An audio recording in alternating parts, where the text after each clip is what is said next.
일상 속에서 참 나를 만나고 내가 나를 깨닫는 이 시간, 다시 듣고 싶었던 인천 용화선원장 송담 스님의 주옥 같은 육성 법문으로 꾸며드립니다.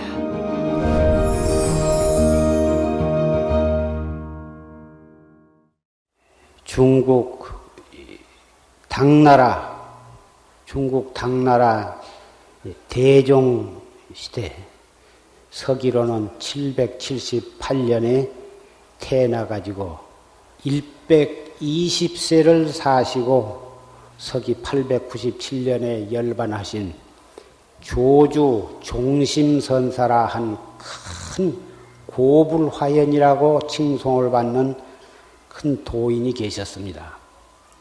조주 무자화도 어떤 스님이 조주 스님께 개도 불성이 있습니까? 없습니까? 하고 여쭈니까 조주 스님이 무 하고 대답을 하셨습니다.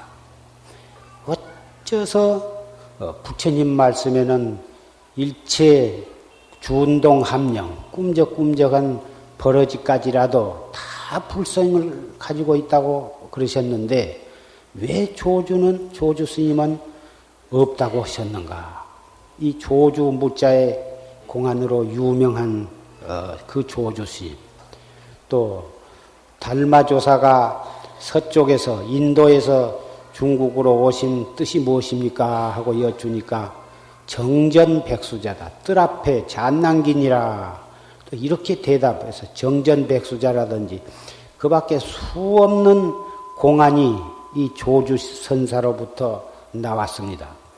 그 조주 스님은 아주 어린 때 출가를 해가지고 채 계도 받기도 전에 남전 스님을 찾아갔습니다.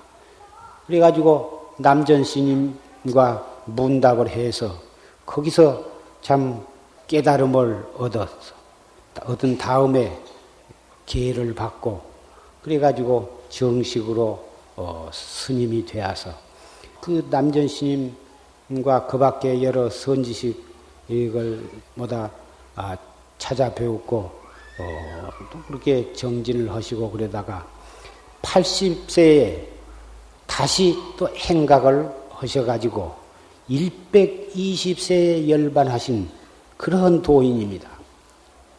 참 그 조주 스님에 대한 일화는 너무너무 많지만은 그 스님은 이 암자에 계시면서 지붕 위에 풀이 우거져서 보다 기와가 깨지고 흘러내리고 마당에는 풀이 길이 넘도록 잡초가 우거지고 해도 풀 한 폭이 뽑지도 않고 지붕에서 비가 쭉쭉 새면은 비가 안 새는 쪽으로 이렇게 피해서 살면서도 이 집을 고치지 아니하고 그렇게 사시기도 하고 또 대중들이 성객들이 모여가지고 다 조실 스님으로 모시고 공부를 하려고 하니까 개를 잡아서 마지솥에다가 삶게 해가지고 바루고양 하려고 떡 피는데 그 개고기국을 갖다가 대중 먹으라고 돌리려고 하니까 대중들이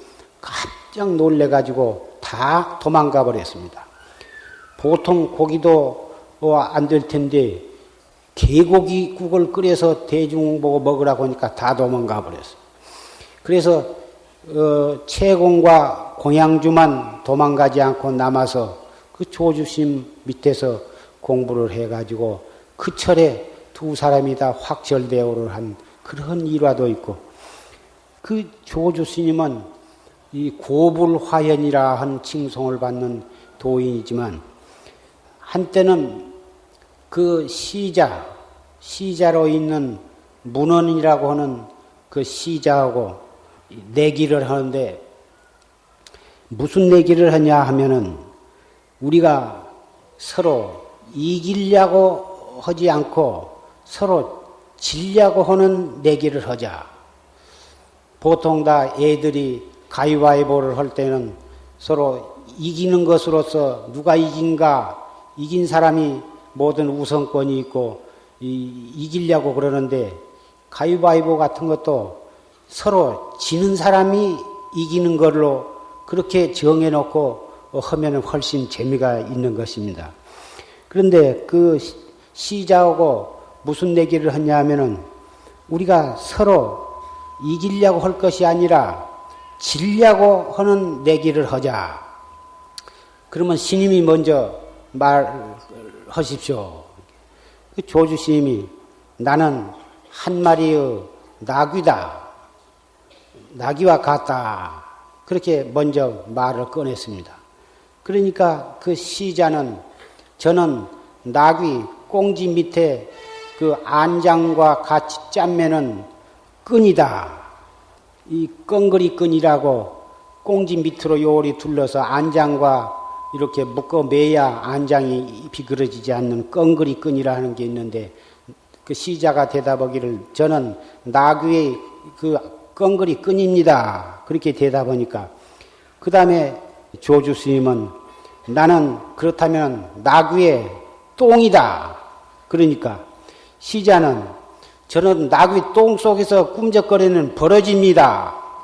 그렇게 대답하니까 조주 스님은 그러면 너 그 똥 속에서 무엇을 하냐? 그러니까 저는 여름을 지냅니다. 네가 이겼다.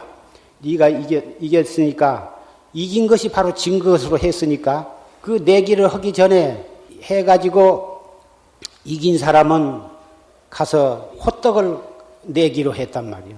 이게 잔소리 말고 가서 호떡 가져오너라. 그렇게 내기를 했어요. 참 생각해 보면 그 고불화연이라고는 큰 도인하고 시자하고 그 할 일이 없어서 그런 내기를 했겠습니까? 참 생각해 보면 나는 나귀다. 나는 그 나귀 똥구녕에 잼매는 끈입니다. 그러면 나는 나귀 똥이다. 저는 나귀 똥 속에 사는 버러지입니다.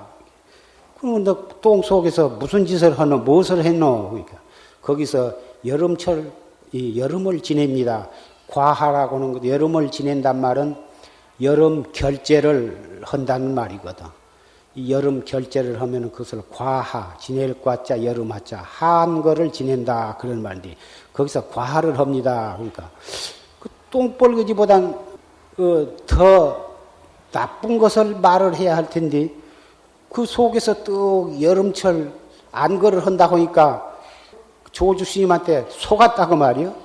지금 국내나 국외가 100가지 1000가지 일이 서로 이기려고 다투고 있는 것입니다. 장사를 하거나 사업을 하거나 씨름 무엇을 하거나 뭐 이 국전 무슨에서 이 미술전을 하거나 학교에서 공부를 하거나 대학에 들어가거나 무엇이든지 다 이기려고 하는 이 싸움인 것입니다. 그것으로 인해서 세계가 이렇게 발전도 하고 진취도 있고 그런 것은 사실이지만 결국은 그런 것들이 쌓이고 쌓여서 어떠한 결과를 가져오냐 하면은 그것이 결국은 인류를 멸망하게 하는 근거가 되는 것입니다. 사람들은 그렇게 서로 선의의 경쟁을 하고 또 나아가서는 악의에 찬 그런 전쟁도 하고 그렇지만 그 많은 생명을 죽이면서 전쟁을 하고 그래가지고 이기려고 그렇게 하는 일이 결국은 자기의 국가를 위하고 이 평화를 위한다고 생각하지만 그것들은 결국은 엄격히 말해서 그것 때문에 너도 망하고 나도 망하는 결과가 되는 것입니다. 앞으로 국내에서나 또는 국제적으로나 서로 지는 무슨 올림픽 대회 같은 것을 한번 해봤으면 정말 인류 평화에 공헌할 바가 크지 않을까 이렇게도 생각을 해봅니다. 조주 스님이 그 시자하고 서로 그 지기 내기를 해가지고 호떡이 잡수고 싶어서 그런 장난을 하실 리가 없고 결국은 워낙 세상 사람들이 서로 이기려고 하고 이기기 위해서 수단과 방법을 가리지 아니하고 나아가서는 상대방의 온갖 물심양면으로 탄압을 가하고 공격을 해가지고 그래가지고 자기가 이기려고 하는 데에서 세상이 차츰차츰 강박해지고 험악해지고 결국은 이 아름다운 세계가 지옥으로 변해가는 것을 아시기 때문에 모든 사람으로 하여금 서로 질 줄 아는, 질려고 할 그 참다운 그 뜻을 알리게 하고자 해서 이 시자와 지는 내기를 하시지 않는가 이렇게 생각이 되는 것입니다. 여러분께서도 이기려고 하지 말고 질려고 생각을 내십시오. 부부간에도 어떠한 그 말이 나오면 서로 이기려고 하는 데에서 부부 싸움도 일어나고 며느리와 시어머니 사이도 서로 자기 주장이 옳고 자기가 옳고 자기가 더 이기려고 하는 데에서 싸움이 일어나는 것입니다. 형제간 싸움도 그렇고 친구끼리 싸움도 그렇고 오히려 지려고 노력을 하시고 상대방에게 오히려 이길 수 있도록 도와주고 이렇게 하면 당장 그날부터 싸움은 없어져 버리게 될 것입니다. 그러나 우리는 너무 오랫동안을 무량겁을 두고 계속 이기려고만 해왔었기 때문에 이기려고 하는 것이 아주 습관이 되었습니다. 몸에 배에서 무슨 일이고 탁 일어났다 하면은 벌써 이기려고는 생각이 발동을 하게 됩니다. 그래서 말도 금방 이기려고 하는 말이 나옵니다. 그러나 오늘 이후로는 자기도 모르는 사이에 툭 이기려고 하는 생각이 났다가 하더라도 퍼뜩 돌이켜서 아주 그냥 양보해버려. 지려고 하란 말이에요. 그래서 상대방이 이길 수 있도록 도와줘버려. 일상 속에서 참 나를 만나고 내가 나를 깨닫는 이 시간, 지금까지 인천 용화선원장 송담 스님의 말씀이었습니다.